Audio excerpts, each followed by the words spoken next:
მოძრაობა მიმართავს საკონსტიტუციო სასამართლოს და პირველი ეხება საგამოძიებო კომისიის დასკვნის ასე ვთქვათ არაკონსტიტუციურ ცნობას, მეორე არის პარტიების აკრძალვის კანონის გაუქმება და მესამე ოცნების საკონსტიტუციო სარჩელის წინააღმდეგ და ისინი ამბობენ, რომ ეს გადაწყვეტილება მიიღეს საერთაშორისო პარტნიორების მოთხოვნითა და თხოვნით და კონსულტაციებით და იურისტებთან, ასე ვთქვათ, კონსულტაციებით. რას ნიშნავს, როდესაც ახსენებენ საერთაშორისო პარტნიორებს, ხომ არ არის თქვა იმის განცდა ხო არ ჩება, რომ შემდეგი მორიგი დავალება მიიღეს, ასე ვთქვათ, უცხოელი. ხო, თვითონ ხო რეალურად რასაც აკეთებენ ქვეყნის შიგნით, ყველა გადადგმული ნაბიჯი არის ემსახურება გარედან მითითებებს და დავალებებს, ხო?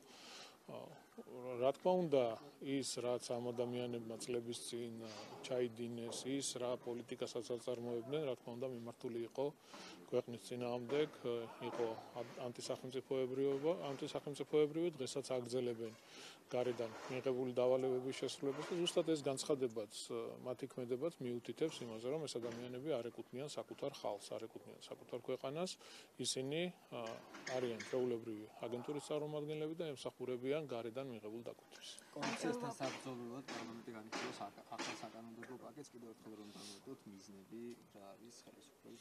პრევენციული ღონისძიებები ყოველთვის მნიშვნელოვანია. საქართველოს არის მოწინავე ქვეყანა კორუფციასთან ბრძოლასთან დაკავშირებით და რა თქმა უნდა მომავალშიც განსაკუთრებული ყურადღება დაეთმობა აღნიშნულ მიმართულებას, რეფორმები იქნება გასაკეთებელი, ახალი კანონები იქნება მისაღები, რა თქმა უნდა ყველაფერი იქნება გათვალისწინებული და გაკეთებული. ოპოზიციონერების დევნაზე მინდა გკითხოთ ბატონო კახა, გაფართოვდება თუ არა წრე, მაგალითად არასამთავრობოები, სალომე ზურაბიშვილი, ეს ადამიანებიც შეიძლება თუ არა ვიხილოთ ბრალდებულთა წრეში და აი მიზეზი მინდა გკითხოთ, რისთვის იწყება ამ ადამიანების დევნა, იმისთვის რომ სანქციების დაწესებას ითხოვდნენ და დასავლეთთან ამ ტიპის კომუნიკაცია ჰქონდათ? ამაზე ვრცელი განმარტება გააკეთა საგამოძიებო უწყებმა, დამატებით მე ვერაფერს ვერ ვიტყვი, თუ ვინ შეიძლება კიდევ იყოს გამოძიების ქვეშ, მე არ მაქვს ინფორმაცია აღნიშნულთან დაკავშირებით,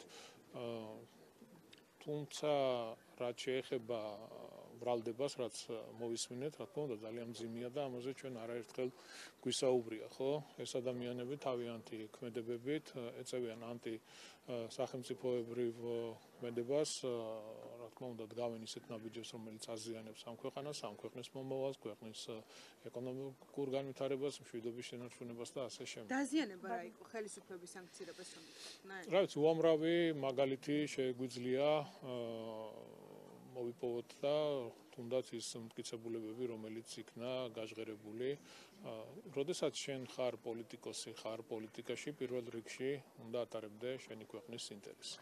უნდა იცავდე შენი ქვეყნის მოსახლეობის ინტერესს. ჩვენ არაერთხელ მოვისმინეთ, რომ ამ ადამიანებს საერთოდ არ აინტერესებთ საკუთარი ქვეყანა, საერთოდ არ აინტერესებთ საკუთარი ხალხი, ისინი მხოლოდ და მხოლოდ ემსახურებიან გარეთ თავიანთ პატრონებს. გარეთ ძალებში ევროკავშირს გულისხმობთ ბატონო კახა, მათგან ითხოვდნენ ისინი სანქციების დაწესებას. გადატვირთავს საქართველოსა და ბრიუსელს შორის შალპაპოაშუმაც დაწერა ვრცელი პოსტი და თქვა, რომ შეუძლებელია დემოკრატიის მადაგებელი იყო, ასე ვთქვათ და ხარ პოლიტიკურად მოტივირებულ დანაშაულებებს არ ემიჯნებოდა. რა არის ის, რაც გადატვირთავს საქართველოსა და ბრიუსელს შორის არსებულ ურთიერთობებს? რა გადატვირთავს? კი ბატონო, რა არის რა პერსპექტივა აქვს ამ ურთიერთობებს ზოგადად? ხო, დღევანდელ ბიუროკრატიას რაც შეეხება, ევროპულ ბიუროკრატიის დიდ ნაწილს სახი აქვს დაკარგული, თუნდაც მათი განცხადებები მიუთითებს იმაზე, რომ ყველა მათი განცხადება საქართველოსთან მიმართებით არის გაჯერებული ტყუილით, მხოლოდ და მხოლოდ სიცრუეზე არის დაფუძნებული, არანაირი რეალობა, მოძალადეების წახალისება, ექსტრემისტული ორგანიზაციების წახალისება, ასევე ძალიან მძიმეა ის, რომ ქვეყანაში რამდენჯერმე შეეცადნენ რევოლუციის მოწყობას, სახელმწიფო გადატრიალებას, ხელისუფლების დამხობას. რა თქმა უნდა, ეს არის ძალიან მძიმე, კატეგორიულად მიუღებელი. ჩვენ როდესაც საუბრობდით გამჭვირვალობის კანონზე, ხო, რატომ დადგა გამჭვირვალობის კანონის მიღების აუცილებლობა, ხო, როდესაც ზუსტად ასეთ ფაქტებს ვხედავდით, გვეუბნებოდნენ ერთ მხრივ, რომ ჩვენ თითქოს მეგობრები ვართ საქართველოს და მეორე ხელით სახელმწიფო გადატრიალებებს, რევოლუციის მოწყობას, ექსტრემიზმის ახალისებას, მოძალადეების ახალისებას ეწეოდნენ და ეს რა თქმა უნდა ძალიან მძიმეა. ეს არც მეგობრობაში არ ჯდება, არც პარტნიორობაში. მიუხედავად იმისა, რომ ჩვენ არაერთხელ გავაკეთეთ განმარტება, განცხადება, რომ მზად ვართ მეგობრობისთვის, მზად ვართ პარტნიორობისთვის, ეს სამხრივი ვერ იქნება. საბამისად, ჩვენ როდესაც დავინახავთ, რომ მათი მხრიდან იდგმება კონკრეტული ნაბიჯები და ჩვენ რას ვიტყობთ? ერთ რამეს მხოლოდ და მხოლოდ იყოს სამართლიანი დამოკიდებულება, სამართლიანი მიდგომა საქართველოსთან დაკავშირებით და ქართულ ხალხს ცენ პატივი, ქართულ სახელმწიფოებრიობას, ჩვენს კონსტიტუციას და ჩვენს დამოუკიდებლობას. თუ ასეთი უსამართლოა ბატონო კახა ევროკავშირი და თუ თქვენ ასეთი შეფასება არის ბოლო 1 წუთის განმავლობაში რაც გააკეთეთ ევროკავშირზე, რაში გჭირდებათ მაშინ მათგან აღიარება? იმიტომ რომ დღეს შალო პაპუაშვილის განცხადებაც იყო ამ შინაარსის, რომ ითხოვთ არჩევნების ლეგიტიმაციას და აღიარებას და პარალელურად 4 ოქტომბრის მოვლენების არანაირ არჩევნების ლეგიტიმაციაზე არ არის ბატონო კახა მაშინ მათი არანაირ არჩევნების ლეგიტიმაციაზე არ არის საუბარი. არჩევნების ლეგიტიმაციას ეს კარგად გაიგეთ, იძლევა ქართველი ხალხი. ჩვენი ქვეყნის მოსახლეობის უმრავლესობამ ქართულ ოცნება დემოკრატიულ საქართველოს მისცა ლეგიტიმაცია. ზუსტად აი ნახეთ თქვენი დამოკიდებულება როგორია და ეს რაზეც საუბრობთ. არა რა თქმა უნდა, ლეგიტიმაციას იძლევა ქართველი ხალხი. დამოკიდებულებას, ნახეთ სამართლიან დამოკიდებულებას ვითხოვთ ჩვენს ხალხთან, ჩვენს ქვეყანასთან, ქართულ სახელმწიფოსთან დაკავშირებით. მხოლოდ და მხოლოდ ერთ რამეს. ვითხოვთ სამართლიან დამოკიდებულებას. მეც არაფერს. ასევე მიუბრუნდებით თუ შეიძლება ოპოზიციის თემას, არ გამორიცხავთ არასამთავრობოების და მათ შორის მეხუთე პრეზიდენტის ამ სიაში ბრალდებულების წრეში მე როგორ გიპასუხოთ ამაზე? გამოძიება მიმდინარეობს და შესაბამის უწყებას დაუსვით შეკითხვა. არაბულ ინვესტიციაზეც უნდა გკითხოთ, თქვენ დედაქალაქის მერი ხართ და ერთ-ერთი ყველაზე დიდი ტერიტორია, რომელიც მათ უნდა გადაეცეთ, არის სწორედ თბილისთან მიმდებარე კრწანისის ტყეპარკი. ამ ინვესტიციაზე მუდმივად გვეუბნებით, რას მოუტანს ქვეყანას კარგს, მაგრამ თუ ასეთი დადებითი ამართლა იქნება აგვიხსნათ ხელშეკრულების გასაიდუმლოება, რა საჭირო იყო, რომ საჯაროდ ვნახოთ სახელმწიფოს წილი რა არის, კომპანიის წილი რა არის და მართლა შეუძლია თუ არა ამას სარგებლის მოტანა და რეალური ინვესტიცია რა თუ არა. რა თქმა უნდა, ნახეთ, მე მინდა უბრალოდ ცოტა უკან დავუბრუნდე და გავიხსენოთ თუ რა რიტორიკა გქონდათ თქვენ აღნიშნულ პროექტთან დაკავშირებით, როდესაც ჩვენ ვიმყოფებოდით ოფიციალური ვიზიტით საემიროებში, გქონდა შეხვედრა აღნიშნულ კომპანიასთან და გავაკეთეთ განცხადება იმასთან დაკავშირებით, რომ აქტიურად გადაწყვეტილი იყო მსოფლიოში ყველაზე უძლიერესი კომპანიის შემოსვლა საქართველოში. მაშინ თქვენი ნარატივი იყო, რომ ჩვენ ვიტყუებოდით, ეს იყო სიცრუე, საერთოდ არ აინტერესებდათ მათ საქართველოში ინვესტიციის განხორციელება, ეს იყო თქვენი ყოველდღიური ნარატივი. მას შემდეგ, რაც უკვე ოფიციალურად ჩამოვიდნენ, ოფიციალურად უკვე გაჟღერდა პროექტის დაწყებასთან დაკავშირებით, უკვე შეცვალეთ აღნიშნული ნარატივი და მაქსიმალურად ვცდილობთ, რომ აღნიშნულ ინვესტიციას აი ყველანაირად ზიანი მიაყენოთ. სადაც ბატონო კახა ეს ინვესტიცია ერთადერთი აქტივი დღეს იგევ ხილს ჯორჯიასი საქართველოსი არის მიწა რომელიც სახელმწიფომ უნდა გაიყოს. სად არის დანარჩენი აქტივები და ინვესტიცია? ინვესტიცია რა თქმა უნდა განხორციელდება, სამშენებლო სამუშაოები უახლოეს მომავალში დაიწყება. რაც შეეხება პროექტს არის ძალიან მნიშვნელოვანი ქართული ეკონომიკისთვის, ეკონომიკური განვითარებისთვის, იმიტომ რომ შესაძაც საუბარია 6 მილიარდ ნახევრიან ინვესტიციაზე ჩვენი ქვეყნისთვის, ეს არის უმნიშვნელოვანესი პირდაპირ უცხოური ინვესტიციის განხორციელება ამ ოდენობით არასდროს არ მოხდარა. ეს რა თქმა უნდა ქართულ ეკონომიკას, ეკონომიკის განვითარებას წაადგება სამუშაო ადგილების შექმნას, ქართულ სამშენებლო კომპანიებს კიდევ უფრო გააძლიერებს. 33% არის საქართველოს მთავრობის აღნიშნულ პროექტში, რაც ძალიან მაგარია და მიღებული შემოსავლები, რა თქმა უნდა, პირდაპირ ბიუჯეტში წავა, რაც მოხმარდება უამრავ საკითხს, სოციალურ პროექტებს, პენსიების გაზრდას, სხვადასხვა თუნდაც ჯანდაცვის მიმართულებით პროგრამების დაფინანსებას და ასე შემდეგ. მთელი ამ ხნის განმავლობაში ვცდილობთ როგორმე გააშავოთ აღნიშნული ინვესტიცია.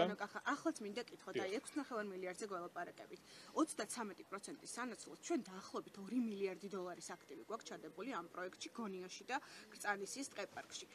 და საიდან მოგაქვთ ეს შეფასებები საიდან მოგაქვთ რასთან დაკავშირებით დავთვალოთ ჰექტარი დათვალეთ მაგრამ დათვლა არ არის თქვენი ძლიერი მხარე ძალიან ბევრ რამეში და ბევრჯერ გამოგიჭირეთ ტყუილებში გინდათ არჩევნებთან დაკავშირებით და გინდათ სხვა საკითხებთან დაკავშირებით პროცენტებთან დაკავშირებით და ასე შემდეგ თქვენ გითხარით ინვესტიცია სადა არის გითხარით ინვესტიციაში და როგორ საიდან შემოიტანდა ემა პროფერტის არ არის ნახეთ როგორი მწიგნურები ხართ და საერთოდ ვერ ერკვევით ვერაფერში სანამ პროექტი განხორციელდება პროექტი უნდა გაკეთდეს პროექტის გარეშე ხო შეუძლებელია რაიმეზე საუბარი ხო აი ეს სამუშაოები ახლა სადაც ვიმყოფებით ეს პირდაპირ კი არ დაწყებულა გაკეთდა პროექტი დამტკიცდა და შესაბამისად შემდეგ დაიწყო უკვე გამოცხადება ტენდერის იყო გამარჯვებული კომპანია და ახორციელებს სამუშაოებს ასე ხდება არსებობს მიწაზე კეთდება პროექტი და ამის შემდეგ უკვე დაიწყება მას შემდეგ რაც დამტკიცდება და შეთანხმდება პროექტი დაიწყება ინვესტიციის განხორციელება ძალიან მარტივია ნახავდა ყველა ძალიან საიდუმლო რატომ არის ეს ხელშეკრულება ამას გეკითხებით მართლა თუ ესეთი კარგია რას გვიმალავთ არაფერი დასამალი არ არის ეკონომიკის მინისტრი გამოვიდა და აბსოლუტურად ღიად გამჭირვალედ ისაუბრა ყველაფერთან დაკავშირებით აღნიშნულ პროექტთან მიმართებით ბიუროკრატიის ხარისხით საქართველოს მსოფლიოში 25 ადგილზე არის ევროპის საერთაშორისო ცხოველში მე-7 პოზიციაზე და ოსაბჭოთა ქვეყანებში კი უპირობო ლიდერი არის რომ შეაფასოთ ეს მაჩვენებელი. რას ნიშნავს ეს მაჩვენებელი, როდესაც რიგი ბიუროკრატები ევროპარლამენტიდან ამ საკითხზე გვაკრიტიკებენ და ხედავთ ასეთ შედეგებს საერთაშორისო? არაფერი, ნახეთ, ბევრჯერ მithქვამს და კიდევ ერთხელ გავიმეორებ, ხო?